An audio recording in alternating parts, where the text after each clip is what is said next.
ระนิพพานจำต้องทิ้งทุกอย่างเด้อใจต้องเด็ดเดียวนะต้องบ่มีเหตุผลถ้าสิปล่อยว่างจริงๆต้องบ่มีเหตุผลหยุดเหตุไร้ผล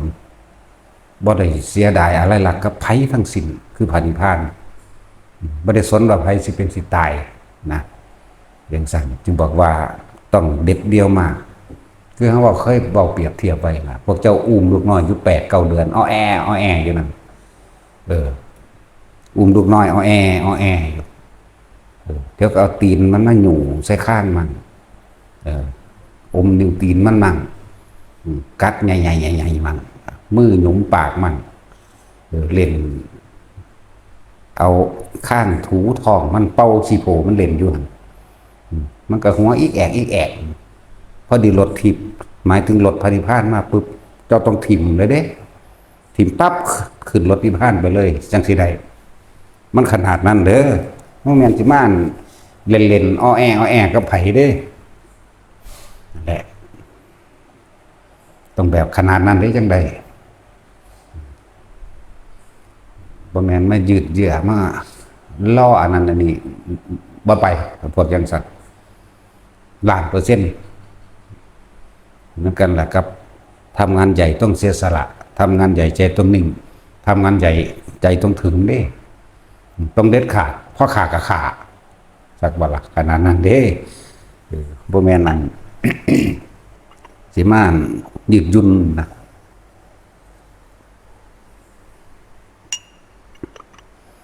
ธรรมดามันต้องอันนี้ควรอันนี้บ่ควรคนพลาดนี่มันสิให้อภัย100 เทื่อ1,000 เทื่อก็สร้างสันดานยังอยากคือเก่าและคนพลาดเวลาทำคนอื่นได้ย่อมริ่งโลดเพราะว่าบาปกรรมบ่ทำให้ผลแต่เมื่อบาปกรรมให้ผลกับคนพลาดแล้วครั้งเดียวเท่านั้นแหละย่อมโทษคนผู้อื่นเด้บ่ได้โทษตัวเองว่าตัวเองเฮ็ดได้คนพลาดนั่นแหละจังบอกว่าพวกคนพลาดสันดานเนี่ยเขาบ่มีบุญกุศลพอสิรองรับบาปกรรมเอียงกับเฮาที่เฮาไปเฮ็ดได้ดอกสิบอกว่าบ่ต่างจากยุงนะเฮาอาจสิมีอยู่นิดหน่อยซ้ำยุงกัดเฮานั่นแหละสั่นว่าเฮ็ดงานใหญ่ใจต้องเด็ดเดียวพร้อมแต่ว่าถ้าสิไปนิพพานต้องทิ้งทุกอย่างขนาดนั้นแล้วมันสิทิ่มได้บ่เนาะอย่างจุตะอยู่เอาอันไปใหญ่หัวมันอยู่เดี๋ยวก็ฟ้อนให้มันเบิ่งมั่งตบมือให้มันฟ้อนมั่งจับเอาขี้แห่มันอุ้มมันโยนขึ้นเล่นมั่งเบาๆมั่งอุ้มยกขึ้นสูงเอาข้างใหญ่เป่าขี้โผมันบ่สำนั้น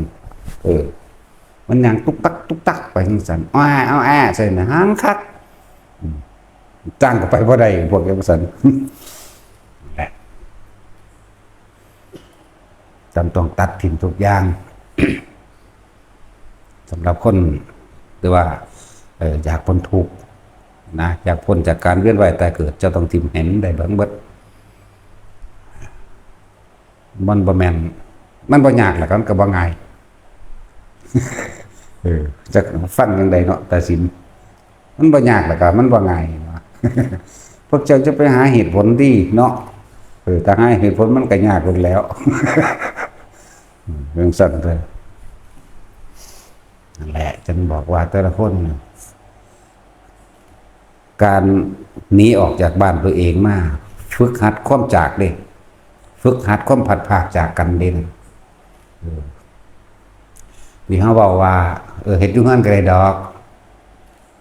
เพราะพวกเจ้าได้ฝึกไปซื่อๆดอกจริงๆมันนั่นนะจริงๆมันก็ต้องหนีออกจากที่เฮาถิ่มบ้านถิ่มเรือนมาเป็นบางครั้งบางคราวเมื่อถิ่มบ้านถิ่มเรือนมาเป็นบางครั้งบางคราวคิดเบิ่งเด้อมาอยู่วัดแต่ว่าใจความคิดความรู้สึกอยู่บ้านอยู่กับหลานอยู่กับลูกอยู่กับผัวอยู่กับเมียผู้มีเมียผู้มีผัวก็เลยอยู่กับสัตว์เลี้ยงอยู่กับความห่วงกังวลอันนั้นอันนี้บ่แล้วบ่กายมันอยู่บ้านแต่ว่าบ่แม่นกายมันอยู่วัดใจมันคันอยู่บ้านนั่นแหละนี่คือมาทดสอบทดลองเรื่อยๆมาที่แรกก็เป็นจังซั่นแหละ มาที่แรกอยู่ตะบ้านนั่นแหละเรื่องใจนะอยู่น้ำทรัพย์สมบัติที่มีอยู่ในบ้านกับอยู่น้ำทรัพย์สมบัติที่ยังบ่มีในบ้านมันสิห่วงนั่นห่วงนี่ตั้งกังวลจะไปขายของกังวลจะไปขายของกังวลว่ากูจะไปส่งนั่นนี่ท่านบ่นอมังหันมังบ่นอปุ่นอ่านใส่ตลาดนั้นตลาดนี้มื้อนั้นนัดนั่นนัดนี่ไปเด้นั่นแล้วมาดูเขามันก็เริ่มชินตัวว่าสันว่าทำให้บ่อยทำให้มากบอกมาดูเขาชินเขาก็เริ่มคิดถึงบ้านหน่อยลงก็คิดถึงคือเก่านั่นแหละคิดถึงหน่อยลงคิดถึงสิ่งของหน่อยลงคิดถึงลูกหลานหน่อยลงก็ค่อยบัดประกอบกันกับการฟังธรรมมันสิค่อยเข้าใจดอกผู้ว่าเฮ็ดได้อยู่อย่างเช่นพวกอ่านหนังสือหรืออ่านหนังสือฟังธรรมจากพระไตรปิฎกหรือจากครูบาอาจารย์ก็สร้างแต่ว่าอยู่แตะกับบ้านบัดนี้ศรัทธาอันขาดปัญญาได้บัดนี้มีความศรัทธาแรงกล้าบ่กูเฮ็ดได้เว้ยทิ่มปุ๊บปั๊บมาบวชจังซี่นะบ่ได้จะได้มื้อบางคนก็ได้14มื้อเข้าใจว่ากูเฮ็ดได้เข้าใจว่าคือเรียกว่าพวกอรหันต์ไม่จินตนาการพวกนี้ที่ว่าเจ้าของปล่อยว่างได้นะพอฟังมันเข้าใจอยู่อันนั้นเจ้าอยู่กับอดีตกับอนาคตทั้งนั้นได้เลยอดีตกับอนาคตบัดเด่นที่ฟังมาแล้วอยากคิดว่าเจ้าของเฮ็ดได้นั่นคืออนาคตคิดว่าบัดมันต้องบ่มีคิดเด้นั่นแหละว่าต้องถามแต่ละคนมานั่นถามแต่ละคน พวกพระอรหันต์เป็นจังไดดูนี่นะมันเป็นจังไดบอกให้ฟังในหน้านะนั่นเลยเอิ้นว่าพระอรหันต์ไม่จินตนาการเข้าใจว่าตัวเองเฮ็ดได้นะกระซากมาปุ๊บห่างคนบ่ทันได้บวชซ้ำเมื่อก่อนก็มีพวกอรหันต์ไม่จินตนาการเข้าใจว่าต้องเป็นแบบนั้นที่โอ้ยถ้าว่านี่กูจิตนั่งสมาธิคักๆกูจิเดินจงกรมคักๆกูจิเฮ็ดแบบนี้คือครูอาจารย์องค์นี้เนี่ยนี่กูเอาเฮ็ดแบบนี้นะว่าฮอดมันแมนที่มันหากระจากบ้านมาเนาะเวลาฟังธรรมก็น้ำอยู่แล้วเวลาออกจากตัวนี้ไปปุ๊บออกจากฟังธรรมไปแล้วคุณใจไปอยู่บ้านได้บ้านพวกว่าสิปาเมียได้พวกว่าทิมสมบัติได้จังซี่ห่วงได้บาทนี่มันเป็นธรรมดาดิใจ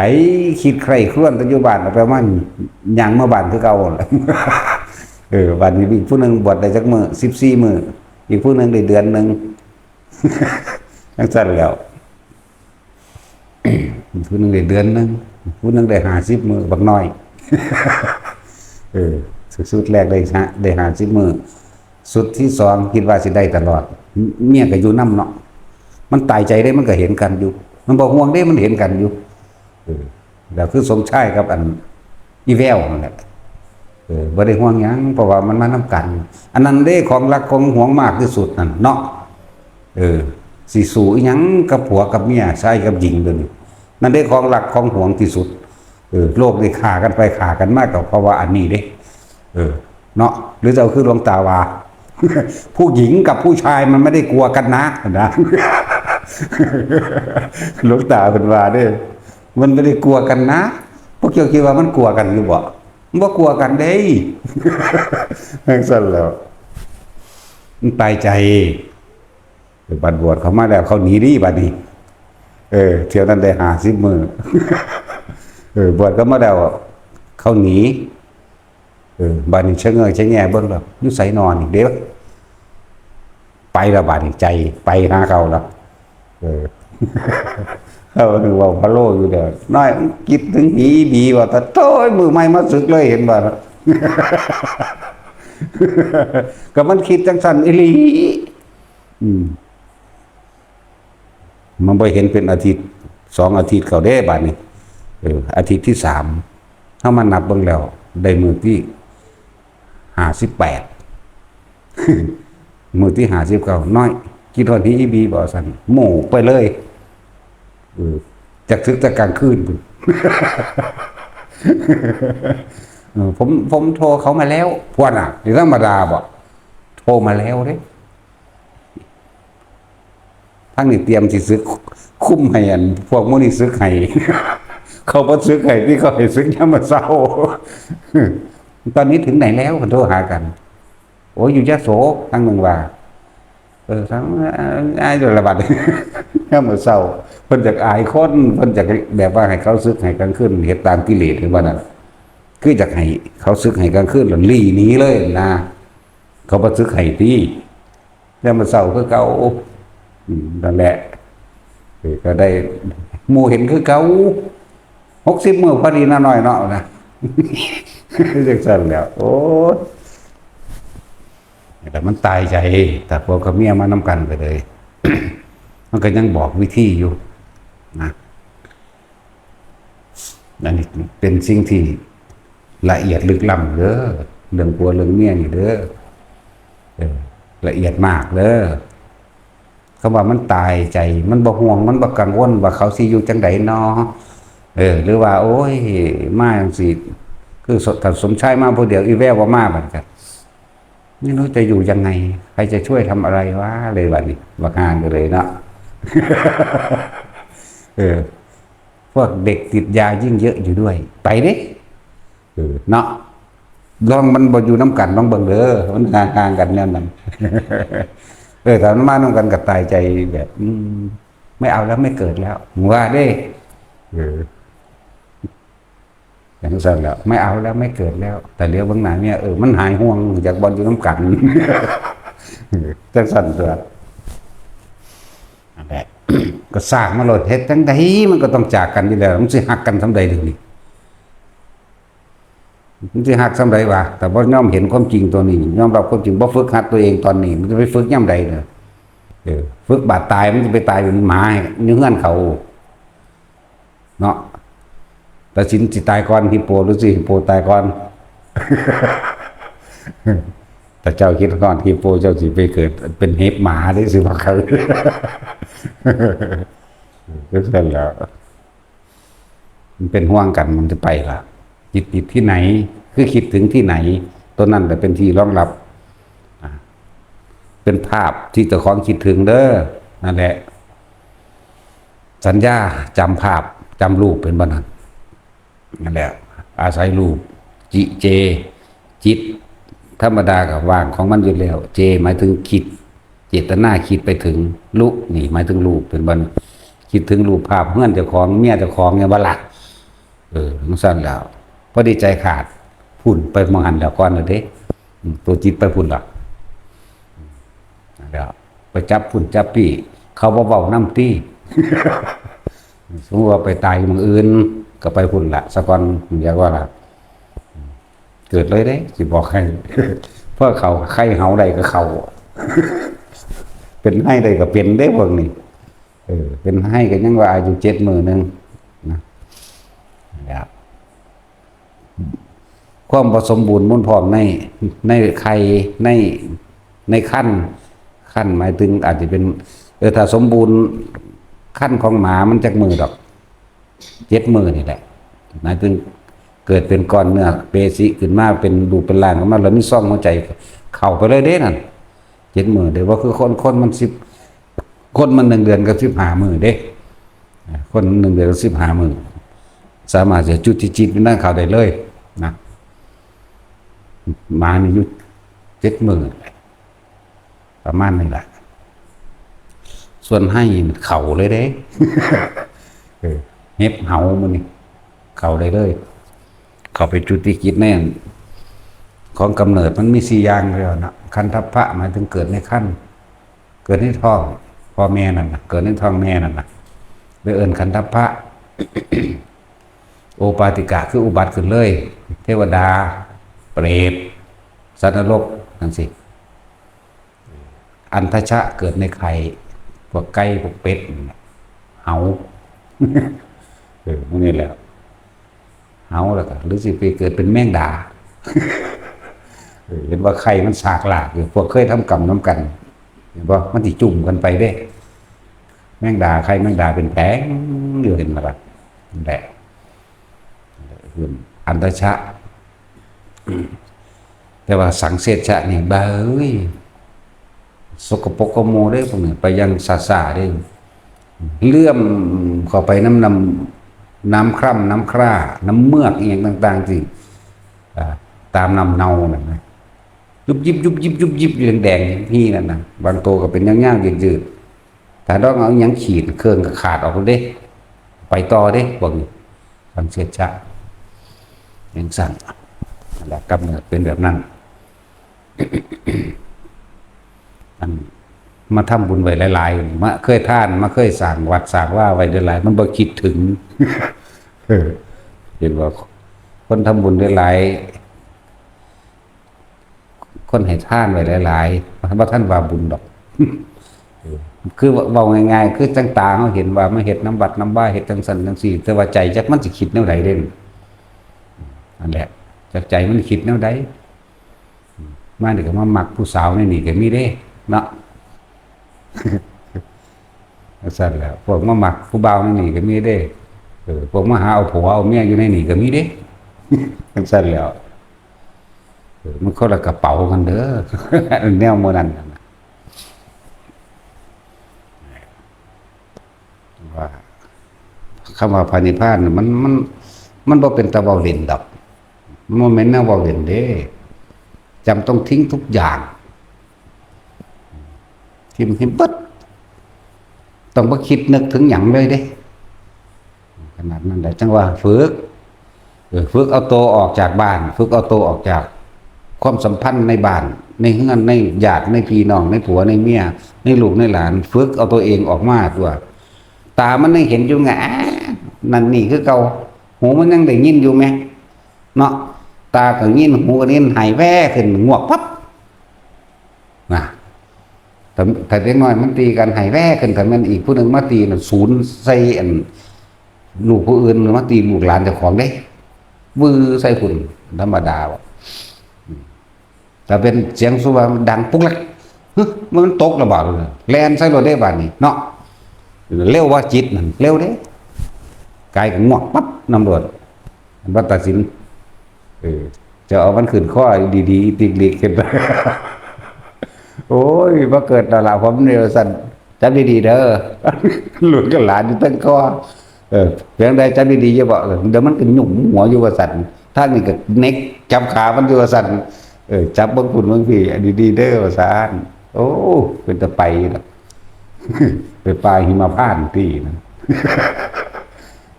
แล้วแม่นธรรมดาว่าสันติมาให้แต่ละคนนะหรือพวกภิกษุนักบวชทั้งหลายพวกอยากบวชนะจะไปบวชอยู่บ้านแม่นสำนักเจ้าจิปฏิบัติดีอยู่ติดบ้านไปยังใดก็ช่างมันตาเห็นอยู่นี่ไงมันจังหันอยู่เห็นบ่เขามาวัดว่านอมันแน่นั่งตายังโลกเล็กเหลียวบังกันอยู่ดินั่นว่าแท็กซี่บวชมันก็ยังไปเอาว่าแต่ผู้หล่นมึงเอาอย่างสอนเขามึงว่าโอ้ยแต่เขาแต่งงานกันมันสิไปนิพพานน้องกันมึงว่าอยู่บ่ฝ้าวซึกไปเอาสันนั่นบ่เรื่องสันแล้วสู้จีบกันวางเลยเนี่ยอีขี้เกียจขาวตั้งสี่บ่เรื่องสันแล้วทำทาเอาธรรมะไปหลอกเขาเนาะถึงแท้มาเขาได้หรือนะโอ้ยมึงตัวกูบ่ได้ดอกทำทาสอนทำมาแดงทำมาตั้งแต่จีบเขาจนได้เอาบ่ล่ะปะเนาะเห็นว่ามึงได้ท่ายากบ่บัดเป็นตะทีมได้เยอะบ่ล่ะแท็กซี่ก็เดี๋ยวมันก็พัดหน้าแป้งเด่นก็เดี๋ยวก็แลนตำหุ่นตำพี่เนาะยิ่งจ้องเข้าไปเท่าใดภาพความน่ารักเห็นบ่นี่ภาพแห่งความใคร่นี่ความใคร่ความน่ารักกันนะตำติดตาเก่าๆเด้แม่นบ่ล่ะแลนตำหุ่นปุ๊กปักยิ่งมันเบาหัวเราะต่อกระซิกร้องเพลงนั้นอันนี้นี่โอ้ยยังคักนั่นแหละมันกี่ว่าที่ไปได้อยู่เนี่ยจังซั่นพวกผู้หญิงคักกว่าผู้ชายอยู่ อันเรื่องความผูกพันมันใหญ่เถ่าใกล้สิตายไป คือก็ยังกุมไปป้อนเข่ามันอยู่ตะกี้ก็ยังว่ายำกล้วยใส่เข่าเนาะยังยำเข่าให้มันเด้ให้ตัวบ่ย่อยให้เลื่อมก็ไปในหนังได้ย่อยให้เลยนอนอยู่หันละเอาเข่าลูบไปทำแข็งน้ำขามันให้มันย่อยเราเลยไงขนาดนั้นเด้พวกผู้หญิงพระสันติว่าพระนิพพานจำต้องเด็ดเดียวเด็ดขาดต้องทิ้งทุกอย่างไล่เหตุบ่มีผลเลยคือบ่คิดเด้นั่นแหละยุดเหตุคือการคิดยุดคิดนั่นจึงว่ามาฝึกจะไปอยู่บ้านพวกบวชแล้วคิดฮอดบ้านจังสิแต่มันสิแล่นไปอีหยังไปอ่านคนเฮ็ดหยังเนาะจะไปอ่านคนว่าแต่ของได้อยู่หม่องจังซั่นจังซี่เด้ไปคุยว่าเดี๋ยวอาจารย์ดังว่าเด้นั่นเสร็จแล้วจากนั้นสึกไปขายปีกไก่อีกอยู่กับว่าจักสว่างไม่ลืมจักแล้วก็ว่าที่สว่างได้ก็อันนะว่าไส้ผู้ว่าไส้ปีกไก่อย่างนี้เข้าสวนกวางจะสึกไปขายปีกไก่อีกเด้เป็นว่าล่ะเดี๋ยวจะขึ้นแลนไปยังอยู่ใกล้ๆบ้านก็ยังว่าจะไปอยู่ใกล้บ้านแต่มันจะเอามาทั้งนี้แล้วสึกไปขายปีกไก่ทีนึงไปเด้ไปบ่หลอดจังซั่นน่ะคนบ่มีบารมีเฮ็ดอีหยังก็บ่ขึ้นดอกถ้าของบ่สากไปทางใดก็อดอยากมาสักมาภาวนาเอาตัวคนที่มีภาวนาใจที่สงบมันเกิดเป็นบุญอันเกิดจากการภาวนามันเป็นบุญอันบริสุทธิ์เป็นบุญอันถ้าสิเปรียบเทียบนะดุจดังทองคำเด้การให้ผลของกรรมนี่ให้วันนี้ขณะนี้ให้ชั่วโมงหน้าให้คืนหน้าหรือว่าให้พรุ่งนี้มะรืนนี้ไหลไปวันฮอดเป็นกับเป็นกันเป็นอสงไขยหนาก็เป็นไปได้เด้แต่ว่าถ้าเฮาภาวนาจิตสงบเย็นลงแล้วจิตตั้งมั่นเย็นลงแล้วประกอบกับการเฮานั่นเฮ็ดหลายๆอย่างบ่ว่าสิสวดมนต์เฮาสวดมนต์นี่เฮาสวดคำสอนพระพุทธเจ้าหมายความว่าเฮาเป็นกระบอกเสียงแทนคำเทศน์ของพระพุทธเจ้าด้วยนั่นน่ะเจ้ากรรมนายเวรเขาได้บุญไปมั่งภาวนาก็ได้บุญอันเกิดจากการภาวนาเป็นตามลำดับของมันล่ะบัดนี้ค่อยๆอโหสิกรรมซึ่งกันและกันไปเรื่อยๆก็เจ้ากรรมนายเวรก็ค่อยถอดค่อยถอนออกไปเรื่อยถอนออกไปเรื่อยความจริงเขาบ่มานั่งเฝ้าเฮาดอกเข้าใจว่าเขาบ่มาเกาะติดเฮาดอกมันอยู่ไผอยู่มันแต่ว่าถึงเวลาให้ผลซึ่งกันและกันมันก็มาดอกแนวบ่นั้นวันนี้เขาได้บุญได้เข้าแล้วเขาก็อยู่ตะเขาพุ่นแหละแต่ว่าเฮาอุทิศบุญส่งบุญไปแผ่เมตตาไว้มันก็ไปหรือเมื่อถึงเวลามาเอามันก็มาเอาคือกันเด้ล่ะเมื่อถึงเวลามันให้ผลซึ่งกันและกันแต่ว่าบัดบุญเลยเป็นเกราะป้องกันเฮาเองโดยเฉพาะความภาวนานี่แหละคือเฮาทรงฌานเจริญฌานเหมือนกับว่าเป็นวงกลมในว่าหนึ่งของเฮาเองคือเฮาอยู่ในลูกแก้วทั้งในนี่นะแต่เป็นม่านทั้งหลายเพิ่นว่าม่านทั้งหลายก็บ่แม่นก็สิ่งที่ตัวเองเฮ็ดไว้นั่นแหละเวลามันมาให้ผลมันฟึบมานี่ก็บ่อาจสามารถเข้ามาทำลายได้ให้ผลบ่ได้ ให้ผลกับกายเฮาบ่ได้ให้ผลกับใจเฮาบ่ได้ว่าใจเฮาตอนเฮาบ่คิดมันเกิดความสงบแล้วจิตมันตั้งมั่นเกิดกายเป็นสมาบัติหรือผลแห่งสมาบัติมันสิรักษาเฮาเองหรอกเหมือนกับเฮาอยู่ในลูกแก้วน่ะแหละบัดนี้เฮ็ดจังได๋ก็บ่ได้เอาบุญดีกว่าเว้ยแน่ก็คอยเอาโหสิกรรมออกไปเรื่อยๆก็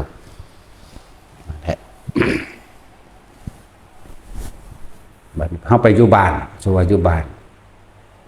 หมู่พวกก็มาหาบ่มาหาก็โทรเขามาหาเนาะเดี๋ยวก็ญาติคนนั้นมาเป็นไดมัมว่าเด้นะเป็นไดอยู่ได้บ่ล่ะมันวืดไปทางนั้นหลุดดิเอาโดนเด้อซั่นทางหนึ่งมันขวางกันอยู่เด้แต่เอาโดนเด้อว่าตั้งแต่มันอยากสึกล่ะเนาะยิ่งประเภทว่าสิสึกมาได้น้อนี่โอ้ยอยากกลัวเดี๋ยวนี้ซะมันแห่งไปเร็วเด้อันเดี๋ยวจังว่าคนคุ้นเคยอยู่บ้านไปอยู่ใกล้เขาเอิ้นปริโภท ริโภคนี่หลายอยู่เดิกังวลด้วยมารดาบิดามั่งกังวลด้วยญาติลุงป้าอาอุ้ยไล่ไปรวดญาติพี่น้องกังวลด้วยหมู่พวกคนฝูงกังวลด้วยสัตว์เลี้ยงกังวลด้วยสิ่งที่เคยผูกพันมาก่อนกังวลเบิดเด้กังวลแม้กระทั่งมองหากินเด้คือคนเคยไปหาเก็บเห็ดมองหันมองนี้หาฟืนหรือหานั่นนี่มองหันมองนี้นั่งไปนั่งมากมันก็คิดถึงมองเคยไปเก็บเห็ดเนี่ยกังวลด้วยหลายๆอย่างนั่นแหละกังวลบางที่มันมีซ่านน้ำบ่อน้ำอย่างต่างๆเนี่ยแต่คนคุณเคยมาตักน้ำมันเดี๋ยวเห็นกันใจมันก็คิดไปเลยเด้เนาะเสร็จแล้วบริโภค16อย่างหมดละไปหลายเยอะหรอกหลายก็16อยู่แล้วอะไรทั้งว่าพวกจากบวชก็จากอันเพื่อนพวกเจ้าสิบวชนั้นในเดือนหนึ่งกระช่างมันก็สิได้มีอย่างที่มากกว่ากันอยู่ดอกว่าความคิดมันบ่หมุนไปข้างนอกมันอยู่นี่มันก็ยังมีเครื่องอยู่แล้วก็เบิ่งหมู่เบิ่งพวกแล้วครับพระเจ้าขึ้นนิ่งอยู่อันนี้อยู่มันก็เกิดกัลยาณมิตรหลายแวดสิ่งแวดล้อมนั่นแหละเฮ็ดให้เฮาสำรวมไปน้ำเขานั่นแหละจังว่าคือเวลาสันเขาเฮาเป็นหยังขึ้นเน้นอย่าให้ผ่าตกเด้หมายความว่าให้อยู่ในกายเจ้าของได้นี่บ่ว่าสินอกบ่ว่าสิในบ่ให้ผ่าตกบ่แม่นให้รสชาติอาหารเหยียบหัวเข้าใจว่าล่ะเนี่ยเลยเอิ้นว่าระวังตัวอยู่ตลอดสันเข้าไปถ้าผ่าตกนี่เฝ้าดึงขึ้นมาปั๊บโดดนี่มันกลับมาหาตัวเองเข้าใจว่านี่มันกลับเข้ามาใส่ความรู้สึกตัวเองปั๊บโดดมาคือหม่องอื่นได้เฮาเห็นแก่ใส่เลยสะใส่เลยเหงื่อสัตว์เหงื่อแตกเหงื่อแตนเนาะได้ขาใกล้มันกัดกระซากยำควาบอยู่สีกซีนเรียกว่าสันหามึงขาใกล้ปีงใกล้มันสีกเอามันบ่แมนเด้อไม่ว่าให้ระวังต้องพิจารณาอาหารปัจเจเวกขณะเด้ปฏิสังขโยนี่คือว่าเขาสิอาศัยอาหารบิณฑบาตนี่เพื่อหยังโดยยังอันทว่าเป็นไปเพื่อระงับความเจ็บปวดความหิวก็ว่าไปนั่นแหละเป็นเลยให้เผ็ดเป็นค่ำพวกผักพวกผลไม้มื้อนี้ก็ต้องเฮ็ดให้เป็นของที่สมควรซะก่อนผู้เขาเจ้ากัปปิเขาเจ้าก็กัปปิดอกกัปปิยังพันเตไปเรื่อยๆโลดผู้นั้นก็เลยอันนี้สมควรแล้วอันนี้สมควรแล้วก็ว่าไปแบบบ่แม่นแล้วข้าวโพดมาแห้งตวาดผู้ไวก็บ่ให้แหมเด้เนาะเพิ่นคิดแนวนี้มันแม่นเด้แต่ว่าเขาฝานมาให้แล้วล่ะเขาเฮ็ดสมควรมาดีแล้วเขาฝานมาแล้วแหละแต่บางที่เขาก็บ่ฝานก็มีอยู่มักม่วงก็บ่ให้แห้งเด้จังซั่นแล้วบ่แม่นมาแห้งตวดเด้อนั่นแหละจังว่าถ้าเฮาอยู่ห่างบ้านออกมาแล้วกับเบิ่งข้อวัดปฏิบัติขอเบิ่งผู้เขาเจ้าเฮ็ดก่อนเขาเจ้าเฮ็ดจังไดเขาเจ้าพานิ่งก็นิ่งนำเขาเจ้าก็ถ้าอยู่บ้านมันอยากนิ่งก็อยากนิ่งแต่ว่าผู้รู้จักมันถามเด้มันก็จะตอบกันเด้เนาะแต่ว่าห่างๆออกอย่าไปอยู่ในสถานที่ที่ตัวเองคุ้นเคยมันกังวลหลายอย่างปริโภคความกังวลกับญาติพี่น้องความกังวลกับหมู่พวกกังวลฮอดสัตว์เลี้ยงเอาคนเคยเลี้ยงหมามาหาเด้เนาะจังซั่นแหละมันก็มาหาของมันมันก็จื้อได้พุ่นความคิดมันไปดันนี่กับหมาแล้วเอาไปมาเรื่องห่วงต่อหมาแล้วก็ยามเวลาเอาเขาเอานำก็จงไว้ให้หมานำเด้นั่นจังซั่นแล้วปริโภคบ่ล่ะกังวลจะบอกบาลีมันบ่เข้าใจหรอกกังวลเรื่องนั้นเรื่องนี้มันบ่แม่นเรื่องสิว่าง่ายก็เหมือนยากแต่ว่ายากก็เหมือนง่ายภายในภาคนั้นนะถ้าไปค่าคิดอยู่มันก็ยากล่ะถ้าบ่คิดมันก็ง่ายตัวเนาะไปค่าคิดอิหยังอยู่หั่นหยุดคิดตัวเดียวนึงได้ล่ะอสังขตะตัวเดียวอสังขตะธรรมหยุดคิดในสิ่งทั้งหลายทั้งปวงที่มีอยู่เด้บ่แม่นว่าบ่มีได้มีแต่ว่าเฮาบ่คิดแล้วเอาเรื่องในเข้าไปอีกเล็กน้อยบางคนเขาชั้น4ก็เข้าใจว่าเจ้าของได้มรรคผลอย่าพึ่งบาเด้บ่ทันได้แม่นเด้บางคนก็ใช้อรูปฌานจังซี่ เข้าสู่อากาสานัญจายตนะกับนั่นกับเบ้ยมันป่านนิพพานหน่อยๆเด้เมื่อผู้บอกของจักว่าเป็นนิพพานเลยหมดแล้วพวกนี้เวลามันเข้าไปของมันแล้วมันว่างมันโล่งแล้วมันก็ส่งอยู่ได้เป็นอาทิตย์พุ่นเด้มันบ่ได้คลายออกทีเดียวเด้รู้จักบ่ล่ะแม่นเฮาออกมาอยู่ปกติแบบนี้แล้วนั่นโอ้โหโล่งว่างไปเบิดเด้บ่ได้เกิดปัญญาได้จังซั่นเข้าใจว่าเป็นนิพพานคนเดียว พวกได้เข้าสู่อรูปฌานก็ตามหรือรูปฌานก็ตามมันเปรียบเสมือนคือว่าเฮาออกมาแล้วเฮาเข้าไปอยู่ในหันดับปึ๊บอยู่กับความว่างว่างแบบบ่มีหยังไหมอยู่กับความว่างแบบบ่มีหยังอันนั้นคือฌาน4หรืออรูปฌานก็ว่าไปพวกเขาอารูปก็ดีโอ้ยหวานเป็นนิพพานหมดเด้มันว่างโล่งไปเบิดเห็นแม่บัดนี้ออกมาเปลี่ยนรูปร่างคือน้ำแข็งไหมมันก็สิค่อยๆละลายออกเด้ออกมาที่แหลกใหม่ๆเหมือนกับอยู่ข้างในนั่นเหมือนกับตอนนั้นแหละว่างอย่างใหญ่เลยเห็นอย่างนี้โล่งไปเบิดว่างไปเบิดนี่มันบ่แม่นแบบนั้นเด้มันบ่แม่นแบบนั้นมันต้องว่างจากสิ่งที่มีอยู่ต่างหากรู้สึกตัวมันเดิมยังก็ดีบ่แม่นเห็นว่ามันบ่มีเด้มันมีอยู่แต่ว่ามันบ่นำเข้ามาคิดแต่ว่ามันเห็นอยู่เข้าใจว่าล่ะมันเห็นอยู่ในความอันนี้ก็สิเกิดอันนี้ก็สิดับอันนี้ก็เกิดมาตายนี่ก็เข้าใจอยู่มันมีอยู่แต่ว่ามันบ่ดึงเข้ามาคิดรู้จักบ่ล่ะมีอยู่มันบ่มีในใจแต่ว่ามันเห็นอยู่ในอนิจจังอนัตตานั่นแหละ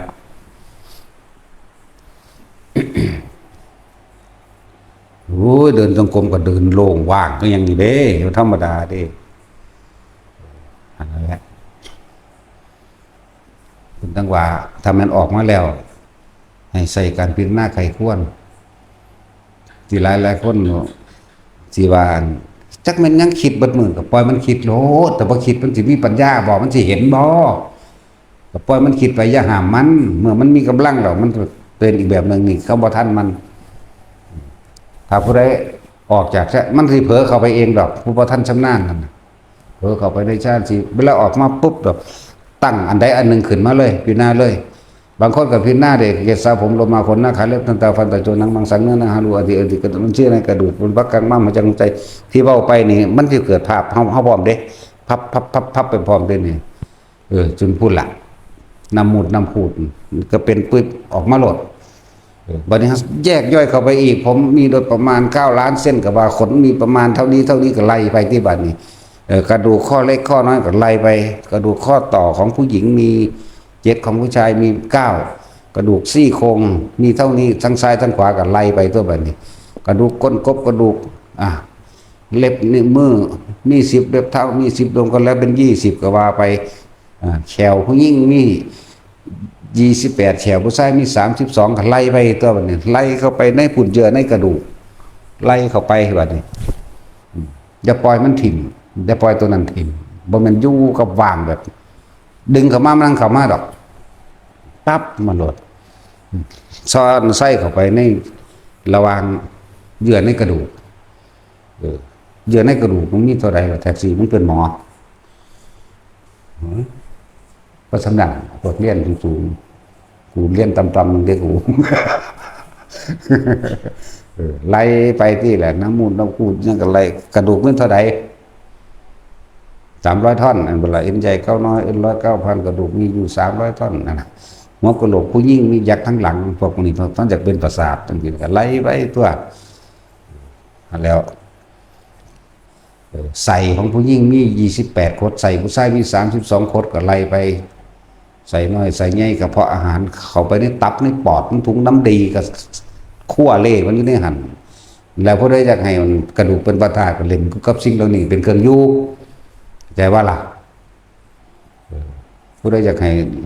เนื้อหนังเอ็นกระดูกเป็นพระธาตุก็เอาตัวนี้เป็นเครื่องอยู่กับช่องชาญคือกันแต่ว่าช่องชาญโดยการเรียกว่าวิตกวิจารณ์อยู่ในเรื่องของร่างกายเลยไหมวิตกวิจารณ์อยู่ในเรื่องของร่างกาย ไล่ไปดิเกศาผมโดมาขนนาคาเล็บทันตาพันตาโจนังมังสังเงินอาหารุเอ็นอติกระดูกอติมันจังเยอะในกระดูกว่ากังมั่งมาจังหัวใจจักนังตะกิโลมากังบังถูที่กังไตไล่ไปเรื่อยเรื่อยเรื่อยมันจะเกิดภาพในนี่น้ำเด้ปั๊บปั๊บปั๊บที่ว่าไปเกิดภาพนั้นได้ดิเห็นไปวะนี่แยกย่อยเข้าไปในความละเอียดของมันอีกก็ซ่อนไส้เข้าไปตามเส้นขนซ่อนไส้เข้าไปว่าผมบ่แม่น9 ล้าน 9 แสนแต่ว่าจะตอบด้วยบาทนี่ผมขนมันนี่เด้อ9 แสนเด้อตัวพิษแล้ว ก็ดีสี่โค้งแท็กซี่เซเวเพราะนั้นว่าเรียนหมอโอ้เนาะจังว่าหมอแนวใดล่ะเส้นเลือดมีจักเส้นนั่นใช่แล้วตั้งแต่ผู้อำนวยการโรงพยาบาลก็ยังตอบมาได้เนาะมันมีผู้ขลาดตอบกันมาเยอะเขาก็ยังเหยียบหัวอยู่บ่แมนปะโอ้ว่านั่นใช่แล้วครับผู้ใดอยากกระดูกเป็นประธาตเฮ็ดทั้งสั้นแหละเล่นเป็นน้ำสรีระร่างกายเอาให้เบิดทุกสัดส่วนเลยไล่เข้าไปในเยื่อกระดูกพร้อมมันจะเป็นซ้อนๆสั้นๆเข้าไปได้นั่นแหละเป็นเครื่องอยู่นี่แหละที่เพิ่นว่าบางองค์มันก็อยู่แบบนี้บางองค์มันก็อยู่ด้วยการทรงชาติ1 2 3 4 4 3 2 1ไล่กลับไปกลับมาอยู่พอสำนีเป็นแค่เครื่องอยู่เพื่อบ่ให้จิตมันออกนอกกายตัวนี้ก็จิตอยู่ในกายเหมือนกันอยู่ในเกสาโลมานาคาทันตาตะโจนี่อยู่ได้นี่แหละสั้นละซ่อนไส้เข้าไปในนี่ในเส้นเลือดเส้นเอ็นใหญ่เส้นเอ็นน้อยเฉพาะตรงนี้แหละเล่นเข้าไปในระหว่างกลวงของสมองมีใยมีเยื่อนั่นใดเข้าไปได้หอดในหูคุณหูเป็นขนๆเด้แท็กซี่เยื่อหูเฮานั่นตัวรับเสียงไงเป็นขนเด้เป็นขนแล้วมีต้องมั่งขึ้นมาเด้แปลกประหลาดเลยมึงว่ากูเห็นอยู่บ่นี่ กูก็บ่เห็นเด้แต่ว่าไล่เขาคักๆมันก็เห็นของมันเด้ล่ะโอ้มันเป็นคือแผงโซลาร์เซลล์ สั้นๆแล้วเข้าไปคักๆนี่ตาก็บ่ว่าธรรมดาเด้ตานี่มีเส้นอยู่ในตานี่ว่าล้านพิกเซลพุ่นแล้วมันเร็วเด้เป็นล้านพิกเซลเด้ไล่เบิ่งเอาได้สมองดีบ่ดีกับเกี่ยวกับเส้นเมมเบรนนั่นล่ะรู้จักเส้นเมมเบรนบ่เดี๋ยวนี้เรียนเดียวเรียนครูพ่อจักอยู่นะจักนิวเคลียสบ่ ครับบ่ฮู้จักเล่น จังซั่นแล้วโอ้ยพระพุทธเจ้าฮู้จักเบิดมันธรรมดาเด้พวกหมอหมู่นี่มันไปหาจดเอาของเพิ่นเบิดนั่นแหละจดก็จดบ่ตรงบ่ถูกสำเร็จเป็นบางอย่างบ่ถูกเด้จังซั่นล่ะและขึ้นเครื่องอยู่เด้ออยู่บางเอิญเพิ่นก็อยู่กับอสุภะอสุภัง แต่อสุภะ10มันยังหยาบอยู่เข้าใจว่าล่ะอสุภะ10อย่างศพตายไหมศพตายเก่าศพเป็นกระดูกศพที่เป็นท่อนๆศพเพิ่งขึ้นอืดศพที่มีเลือดเข้าใจว่าไงเรื่องอสุภะเท่านั้นแค่อสุภะ10นึงเด้อันนี้ฟาดแมงแหลกล้านเลยเป็นถาดเลยนี่จากวันนี้สัตว์ก็เลยแยกธาตุพร้อมเด้แยกออกมาเป็นธาตุดินเท่าไหร่ธาตุน้ำเท่าไหร่ธาตุไฟเท่าไหร่นั่นเด้ดินน้ำไฟลมน้ำไฟดินนะเนี่ยแยกออกมาได้บัดนี้เฮาเฮ็ดเป็นกองไว้แล้วมันเกิดขึ้นดอกไล่ไปทักกันเถอะนาเป็นเครื่องอยู่ไล่ไปไล่มาในนี่แหละนะอนุโลมปฏิโลมมั่งถอยหน้าถอยหลังมั่งไล่ไปไล่มามันต้องแยกดอกคนมันบ่ทันตายก็มีธาตุลมเด้ ก็ล่ะมีธาตุไฟพร้อมแต่คนตายก็แล้วบ่มีธาตุลมเด้ตายไหมจังสิธาตุน้ำยังมีอยู่นานไปธาตุน้ำก็หายไปเหลือแต่ธาตุดินเป็นของแข็งก็มูส่วนที่ทนทานที่สุดในธาตุสรีระในร่างกายคือแขวแม่นบ่แขวมีจักเล่ม ให้คนบ่จักฮอดแขวแต่ของมีจักเล่มเด้ตัดสินก็บ่จักเด้รู้จักบ่ล่ะอย่ามาจำน้ำข่อยเด้แต่ของบ่เคยนับของเจ้าของเนาะถามจิตถามจำมาน้ำผู้อื่นซื่อๆเด่น แต่ของเคยนับบุ๊บเนาะสั่นแล้วจากมี32ไส้นี่นะเป็นว่าแต่ว่าคนมีเขียวยุคกลางเพดานปากเลยจากบอลมีหอด33หมดเด้เขียวพิเศษอันเป็นบุคคลพิเศษดอกต้นแก้วก็เป็นแบบนั้นตีนกับก้านขึ้นมานี่พวกนี้หายเด้จากว่าละหายพวกเอกอันนี้เป็นพวกพิเศษหางว่าแม่นเด้คนละอย่างกันเด้อบ่แม่นเด็กพิเศษเด้บ่แม่นเด็กอะคูติกเด้รู้จักว่าอะคูติกตัดสินใจรู้จักอะคูติกบ่อะคูติกนั่นคือกีตาร์เด้บ่แม่นเด็กออทิสติกเด้เด็กออทิสติกพวกอันบ่เต็มปัญญาอ่อนต่างหากอะคูติกนี่คือกีตาร์รู้จักบ่ล่ะจะบ่เคยว่าอันปลักรู้จักบ่นั่นแหละเล่นกีตาร์อะคูติกคนละอย่างกันเด้กับออทิสติกกันเด้อเล่นในร่างกายเป็นเครื่องอยู่ก็ได้วิ่งจิตเฮาจะหนีออกจากกายมันก็เป็นกายในกายอันนี้คือเอาทุกสัดส่วนเด้ที่บอกมานี่จนแยกเป็นธาตุดินน้ำไฟลมน้ำไฟดินได้เด้บอกไงแยกในตัวเองนั่นแหละพวกนี้ส่วนมากก็ตายมันจะไปทั้งนั้นแหละแต่วันว่างกิเลสได้นำเด้คือมันบอดมันหนีนำคือมันอยู่ตะกับมันเดี๋ยวมันว่างเองหรอก มันเป็นเครื่องอยู่ของมันแต่มันว่างเองอยู่ในสรีระร่างกายของเองมันก็แยกธาตุน้ำไฟลมออกมาก็แยกไปแยกมาพวกนี้ที่พ่อแม่ครูอาจารย์เขาเป็นพระธาตุหลายๆนั่นเขาจะก็เล่นน้ำร่างกายเห็นบ่ดวงตาอสุภะอสุพังหมด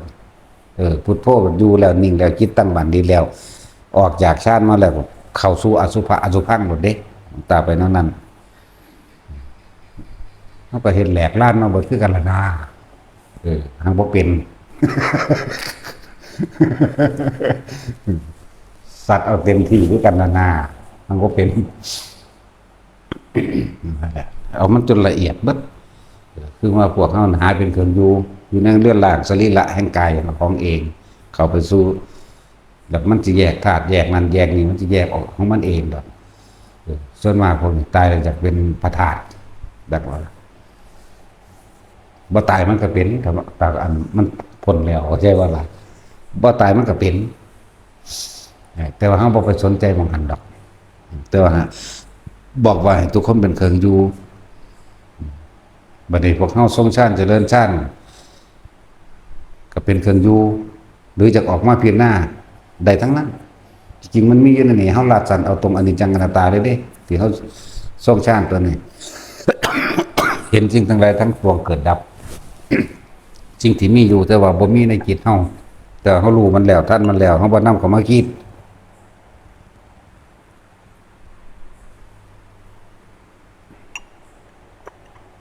เฮ็ดไรสาระเนี่ยได้สาระเนี่ยน่ะไอโลดดอก มันคือว่าไอมันพ่อแต่ท่านมาคุณเนาะ แหละมันบ่เป็นของเฮามันกำหนดบ่ได้บ่เป็นไปดังที่ใจเฮาคิดนี่ปัจจุบันมันเป็นจังซี่ก็คือรู้ว่าเป็นจังซี่บ่ได้ไปคำนวณคำนึงกำหนดให้มันเป็นแบบนั้นแบบนี้ดอกว่าทุกอย่างบ่เป็นของเฮาจักอย่างปัจจุบันรู้ไอก็รู้ไอบ่ได้บังคับไอหยุดเดี๋ยวนี้มันก็บ่หยุดเด้เนาะก็มันบ่เป็นของเฮาบ่อยู่ในอำนาจแห่งความอยากให้เป็นแต่เรารู้ว่ามันเป็นซื่อๆรู้ว่ามันไอมันใช่ละอย่างอื่นมาอยู่กับปัจจุบันจริงๆแล้วแต่มันเป็นทรัพย์ซื่อๆเด้อดีตบ่มีอนาคตบ่มีก็เป็นปัจจุบันก็ยังบ่มีเนาะบ่มีเด้ว่าง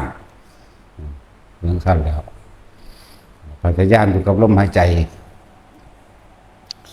สำหรับผู้อัน อยากเป็นพระธาตุเพราะว่าเป็นได้พระธาตุเป็นพระเนื้ออื่นเอา เนาะแต่สินเป็นพระพุทธได้ห้างบ่เป็นได้พระธาตุเนี่ยพวกอยู่กับสรีระร่างกายตัวเองมันก็มีอยู่ตัว อันที่เขาเป็นภาพพาคนพาอย่างมาแม่เนาะก็ไปเอามาเบิ่งแล้วก็ทองเอาตัวทองเดี๋ยวมันชินเองจิตมันนิ่งของมันเองวิตกวิจารณ์ก็ด้วยวิตกเกี่ยวกับเรื่องร่างกายเฮาในเกสาโลมานะคาทันตาโจรไล่ไปเลย ประคองไว้จะให้มันหนีออกจากเรื่องนี้ไล่จนฮอดมันตะเกงจนฮอดอันน้ำมูดน้ำคูดพุ่นน่ะไล่ไปไล่กลับมาแล้วก็ไปแล้วก็ป้าก็ไปแล้วก็จินตนาการเข้าไปในร่างกายของเจ้าของเองบัดนี้ประกอบกับมันมีภาพอยู่แล้วก็เบิ่งไปหั่นแหละเดี๋ยวอารมณ์จิตมันก็ร่วมกันเป็นหนึ่งของมันเองดอกเป็นชั้น1ชั้น2 3 4ได้คือกันแหละแล้วพวกเล่นพวกเอาพวกนี้เป็นนั่นน่ะคือเรียกว่าเขาเจ้าอยากเป็นพระธาตุอยู่คือพระโบราณเขาเจ้าอยู่กับสิ่งเหล่านี้คือปู่หมั่นปู่บัวจังซี่นะบ่ได้ทั้งสั้นแล้วองค์ใดว่าตายแล้วครับอยากเป็นโลดแม่นบ่ล่ะหลวงปู่ขาวหลวงปู่จวนมื้อนี้ทั้งสั้นแหละนี่เขาเจ้าภาวนาพุทโธจิตนิ่งเข้าไปแล้วเวลาออกมาเขาเจ้าก็พิจารณาร่างกายเลยต้องเฮาทรงฌานแต่ว่ากับพิจารณาคือกันนั่นแหละมันทั้งนี้ในหันแหละ เป็นเครื่องอยู่ของเฮาเป็นเครื่องอยู่มันนี่ลัดสั่นเอาเลยทุกอย่างตัดโดยลมหายใจบาดสิตายเฮาเข้าสู่ลมหายใจคือเก่าแต่วันนี้เฮาเป็นเครื่องอยู่จากบ่นี่คนบาดสิตายถ้าใจบ่ขาดมันสิตายบ่นั่นบ่ล่ะอันตัวแต่อยู่ในลมหายใจจนชินแล้วความคิดมันบ่ผิดติดอย่างย่างหน่อยๆก็วันน่ะค่ามีก็บางคนก็ได้อรหันต์ปึ๊ดไปพร้อมกันเลยก็มีบางคนก็ได้ก่อนที่สิตายอีกนั่นแหละเฮ็ดจังได๋ก็สร้างคนสิตายมันต้องบ่ล้มซื่อแล้วก็เลยบอกว่าพวกเจ้าเกิดยังขึ้นพวกเจ้าคิดถึงลมหายใจก่อนเด้อแต่ว่าแต่เหตุการณ์ฉุกเฉินคิดบ่ออกบอกบ่ถูกกั้นลมหายใจใส่โหลดก็ได้เวลาคนโมโหก็คือกันพวกเจ้าสูดลมหายใจเข้าลึกๆเต็มปอดกั้นไว้เลือบตาเบิ่งปลายจมูกเจ้าของเองแล้วกันจะคิดนั่นแหละพวกเจ้าจะเห็นความว่างอยู่ในหันแหละตัดเบิดคือกันนั่นแหละนะเวลาโมโหวิธีหยุดความโกรธอย่างเฉียบพลันสูดลมหายใจเข้าลึกๆแล้วกั้นไว้อย่าคิดอยากบ่ล่ะเลือบตาเบิ่งปลายดังเจ้าของกึกปันใจจะขาดมันหันใจเขาเอาไม่ดอกนั่นว่าแต่สิแล้วปัจจัยสิการจะเป็นดอกหาวิธีอย่างวิธีคมจิตคมอารมณ์ตัวเองได้นี่คนเฮาก่อนมันสิโมโหมันก็ต้องคิดก่อนแล้วถึงโมโหเนาะนั่นแหละกระทบปั๊บคิดแล้วก็โมโหตัวบัดกระทบปั๊บคิดปั๊บโมโหปั๊บแต่ว่ากระทบปั๊บสูดแล้วมันจะกระลุกลึกกันกึกไว้จากใจมันจะขาดจึงปล่อยออกนะเฮ็ดจัก2 เทื่อ 3 เทื่อนะมันก็เป็นมันก็ระงับไปดอกมันก็นั่นของมันเองดอกอันนี้เกี่ยวเนื่องกับหยังว่าเฮ็ดจังใดกระดูกเป็นว่าธาตุถ้าว่าคือหลวงตาเพิ่นว่าฟอกธาตุฟอกขันธ์เนาะอันเป็นคำเพิ่นเฮาก็เลยว่าเล่นอยู่กับสรีระร่างกายในอาการ32 42หมายถึงคนตาย42หมายถึงคนเป็นธาตุลมนี่เท่าไหร่จังซี่เห็นตาพิบๆๆครับเราดักโอ้ยธาตุลมมี6ธาตุไฟมี4คนบ่ทันตายมี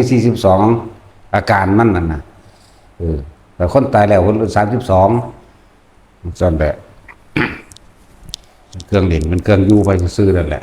อยู่ซ้ำตายแหละมีหยังล่ะว่าแต่ละคนถ้าสิบวชสิเอาดีจริงๆนะให้หนีจากบ้านจะไปบวชอยู่บ้านมันมีความกังวลหลายอย่างกับญาติกับหลายๆอย่างพร้อมมาแหละ ต้องหลีกเล่นตัวเองเดี๋ยวก็คนพวกนั้นรู้จักคนพวกนี้รู้จักบ่เคยเว้ากันเขามาถามเด้เนาะมันเจ้าสิเป็นสำนักที่เจ้าปฏิบัติอยู่กับสร้างญาติก็มาพบมันคิดเลยล่ะบ่ล่ะแต่วันนี้แตกออกไปไปมั่นโหลด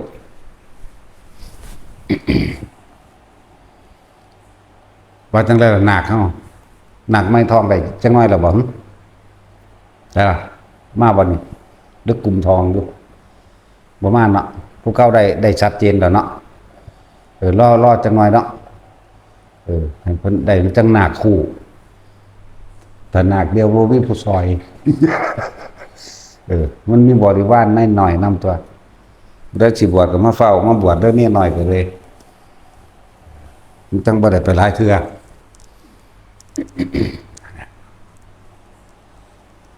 เดินทางมาบ่ได้มีค่าใช้จ่ายหยังดอกยันจะเสียเงินหลาย เสียเงินหน่อยเอาสมทาน